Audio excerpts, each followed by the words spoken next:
you know in your gut that this is bad. If a country like ours, supposedly the most powerful in the world, is devoting all of its time internally to conversations about Israel, it's probably not going in a good direction. There's probably a lot being neglected in favor of this very specific boutique conversation about this tiny little country. It's just not good for anybody, including Israel, by the way. Israel, a tiny country in the Middle East, not critical to our national security, by the way.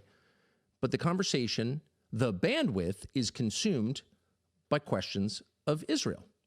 So what's the antidote to this? How do you fix it? Here are 4 things you can do to make the conversation about Israel and the relationship with Israel a lot healthier than it currently is. Here are the 4.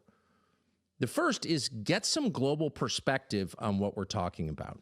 The second thing we can do after getting global perspective on what we're actually talking about here, a tiny country that is in the deepest sense insignificant to the United States, the second thing we can do is get some freaking self-respect and stop being ordered around by a client state. The third thing I think that would be very helpful to restore health and balance to the relationship between the United States and Israel is restore the concept of citizenship in the United States. If you're an American citizen, it means something. The first thing it means is equality. And the last thing that I think we need to do to restore balance between the relationship between the United States and Israel and to restore some sanity to the public conversation on this topic is to get our theology right.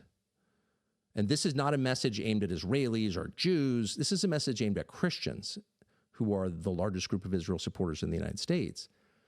And their view of Israel is colored not just by sentimental attachment, which is fine, or trips to Israel, great, no problem, but by a Christian heresy, the oldest of the Christian heresies, which is that God somehow prefers some people based on their DNA.